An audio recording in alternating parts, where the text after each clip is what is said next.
বন্ধুরা, আমি সোমা বলছি, সোমা মুখার্জি। এত কষ্ট হচ্ছে ভিতরে যে হসপিটালে বসে থাকতে পারছি না। আমাদের সব ডাক্তাররা সবাই খুব ডিস্টার্বড। আজকে তো ওপিডি বন্ধ রাখা হয়েছে।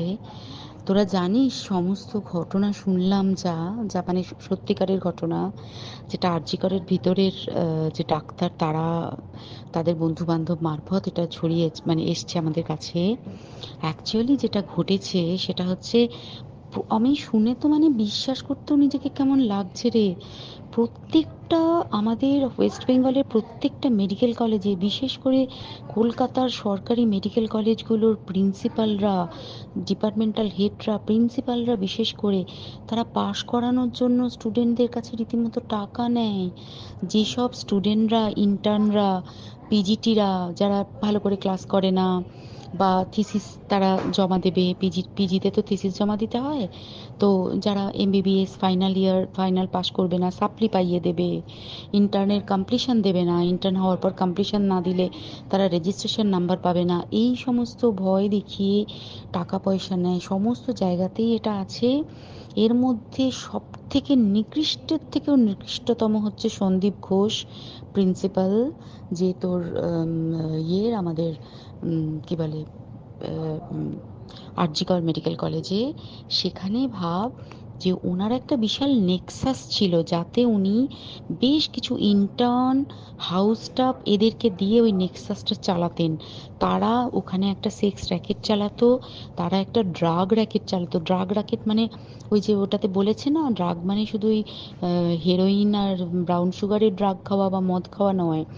ড্রাগ মানে হচ্ছে যে কম দামি, কম টাকায় যে ওষুধ পাওয়া যায়, যে ওষুধ, ওষুধ না জল ভগবান জানে, সেই ওষুধের মানে কোটি কোটি টাকায় যে টেন্ডার বেরোতো, সেই ওষুধ নিয়ে ওষুধ কোম্পানিগুলোর কাছ থেকে কোটি কোটি টাকা, সেই সমস্ত টাকার একটা বড় অংশ যেত পার্টি ফান্ডে, বুঝতেই পারছিস তাহলে। সেই জন্য পার্টির একদমই কাছের উনি, পার্টির মানে একদম খোদ মানে ওপর লেভেলের একদম আসল জায়গাকার কাছে। তো এবার উনি এই যে নেক্সাসটা চালাতেন, তাতে রীতিমতো কোন ইন্টার্নকে উনি পাশ করাবেন, কোন পিজিটিকে উনি থিসিস কমপ্লিট করাবেন, সেগুলো সব ভয় দেখিয়ে টাকা নিতেন। আর তার হয়ে কাজ করতো ওই ইন্টার্ন হাউস স্টাফের একটা পুরো বড় নেক্সাস। এবার এই মেয়েটির, যে পিজিটি মেয়েটি অত্যন্ত ভালো, সে তার থিসিসটা কমপ্লিট করাবে না বলে হুমকি দিচ্ছিল। সে এটা জানতে পেরে গিয়ে বলেছিল যে আমি এরকম কোনোভাবেই মেনে নেব না, আমি এর এর বিরুদ্ধে আমি যাব এবং আমি এর বিরুদ্ধে সব ফাঁস করে দেবো। তখন তাকে রীতিমতো ধমক দেওয়া হচ্ছিল। এটা চলছিল লাস্ট 6 মান্থস ধরে। 6 মাস ধরে তাকে হুমকি দেওয়া, তার প্রতি মানে বেশি বেশি প্রথমের দিকে কি করছিল, অত্যাচার করছিল। মানে কিরকম, বেশি বেশি করে নাইট ডিউটি দিচ্ছে, at a stress 36 hours duty, বেশি বেশি করে নাইট, বেশি বেশি করে খাটানো, এবং এগুলো সব জানে ডিপার্টমেন্টাল হেড, চেস্টের যে ডিপার্টমেন্টাল হেড সেও জানে, সিনিয়র পিজিটিরা সবাই জানে। প্রিন্সিপালের নির্দেশেই হচ্ছে এবং ওনার নেক্সাসের ছেলেমেয়েরাই কাজ করছে। তারা 6 মাস ধরে এটা করেছে। করার পরেও যখন ওকে আটকাতে পারেনি, তখন কি করেছে, ওই দিনকে ওরা ঠিক করেছে যে দিনটাতে এই ঘটনাটা ঘটেছে, সেদিন কতখানি প্ল্যান্ড এবং গট আপ গেম দেখ।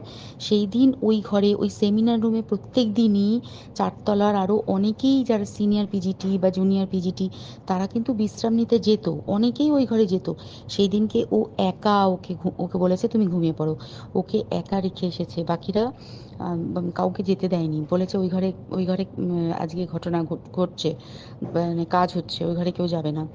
ওই ঘরে সেই দিনকে ওর সাথে যখন খাওয়া দাওয়া করেছে বাকি 4 জন, সেই 4 জনের মধ্যে একটি মেয়ে পর্যন্ত ছিল। সে কিরকম মেয়ে চিন্তা কর, এরা ডাক্তার না জানোয়ার জানি না, আমি জানোয়ার বললেও জানোয়ারদের অপমান করা হয়, কারণ জানোয়ার সমাজে এরকম কাজ হয় না। তো ডাক্তার না কি আমি বলতে পারবো না। সেই ইন্টার্ন মেয়েটি আরেকটি ইন্টার্নের গার্লফ্রেন্ড। তো তার সাথে ওই পিজিটি মেয়েটি প্রচুর ঝগড়া হয়েছে। ঝগড়া হওয়ার পরে তারা তো হুমকি টুমকি দিয়ে চলে গেছে, দিয়ে তারা বলেছে তুমি ঘুমো। এবার ও তো আর জানে না, ভালো মনে শুতে এসেছে। তারপরে তারা গিয়ে মদ খেয়েছে, 7-8 জন মিলে চড়াও হয়েছে। এবং তোরা জানিস যে প্রথমে তার হাত দুটোকে দুপাশে দুজন ধরে রেখেছে, এবং সেই কাজে সেই মেয়েটিও সাহায্য করেছে, ইন্টার্ন মেয়েটি। দুজন ওকে পা দুটোকে টেনে জরাসন্ধর মতো ছিঁড়ে ফেলেছে, মানে ছেঁড়ার মতো করে টেনেছে, যাতে পেলভিক বোন ভেঙেছে, গলার বোন ভেঙেছে। মানে কি বিপর্যস্ত মানে বিধ্বস্ত, কি নৃশংস অত্যাচার করেছে, ওকে উল্টো দিক করে শুইয়েছে, পিঠের ওপর দিয়ে বুট পরে হেঁটে গেছে, মাথাটাকে এমন থেঁতলেছে যে মানে স্কাল ফাল রাপচার হয়েছে। এই সমস্ত করার পরে শ্বাসরোধ করে তাকে মেরেছে। মেরে তারপরে আরো যেটা আরো ভয়ঙ্কর, যে একটা মৃত মানুষকে মিনিমাম ডিগনিটি দিতে জানে না, তারা নিচে এসে দেখেছে ওই সঞ্জয় তখন বসে মদ খাচ্ছিল অন্য আরো গ্রুপ ডি স্টাফদের সাথে।